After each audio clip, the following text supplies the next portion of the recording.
Right, so the assignment is 2 tasks. It's a PowerPoint of 8 to 10 slides and a 1,000-word essay. Basically, all of the criteria is on the PowerPoint, apart from 2.1 and 2.2, which is the stuff about the functions of the family and talking about functionalism, Marxism, feminism on the function of the family. Just briefly go through the criteria. So identify and discuss different structures of families, such as nuclear and extended. So obviously, what are the different types of family? You could say things like, is there a most common? What are the changes? Things like nuclear, extended, beam pole, reconstituted. Obviously, same-sex relationships, lone parent families, and things like that. Discuss changes. You know, we all know that single-parent families have risen. Same-sex relationships have got legal recognition and things like that, so that will have risen. Cohabitation has risen. It's the fastest-growing family type, apart from multi-occupancy households in this country, apparently.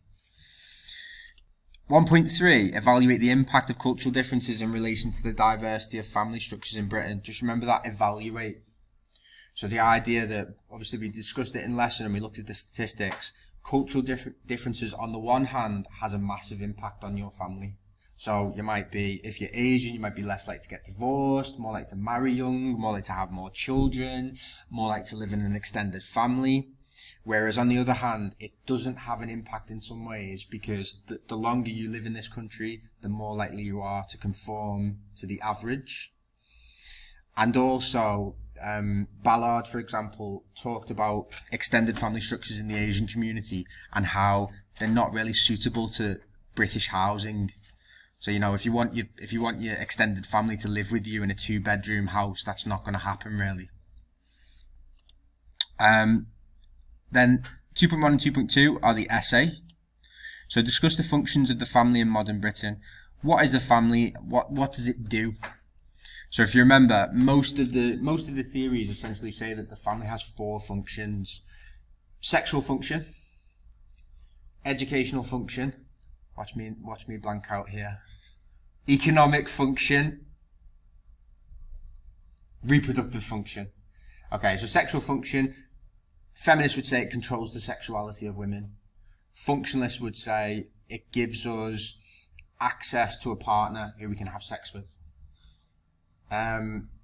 Reproductive function, produces children. Educational function, it socializes us. And obviously, depending on what the theory you're looking at, you'll be thinking of a different way. So, for example, for a Marxist, it socializes us into capitalism. For a functionalist, it teaches us society's norms and values. For a feminist, it teaches us patriarchal norms and values.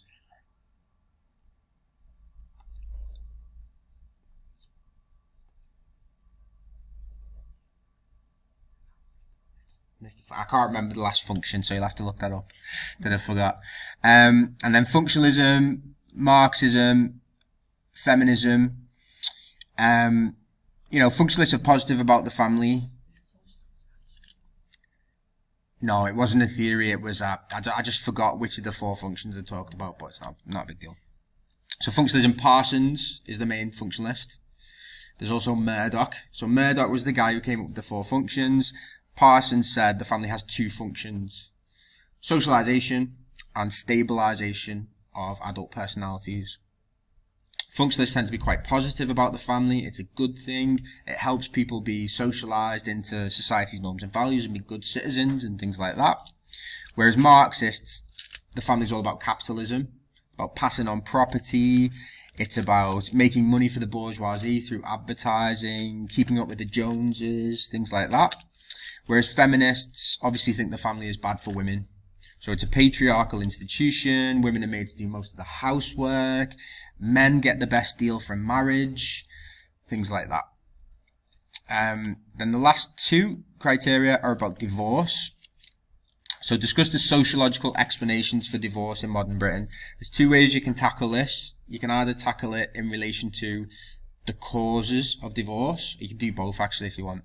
So the causes of divorce, why is there been a rise in divorce? Well, things like secularization, the rise of feminism, changes in the family, things like that have led to marriages being more likely to break up. Or it could be the theories. So what's the new right theory of divorce? What's the functionalist theory of divorce? What's the feminist theory of divorce? Etc., etc. And then discuss the impact family breakdown has on families and children. So, look some research. What does the research say about divorce and about family breakdown? And it doesn't actually say divorce as well. So if you're unmarried and you break up, that's still family breakdown, isn't it? And we could actually discuss whether is marriage and divorce, does it have a greater impact on children than an unmarried couple who break up, or is it the same?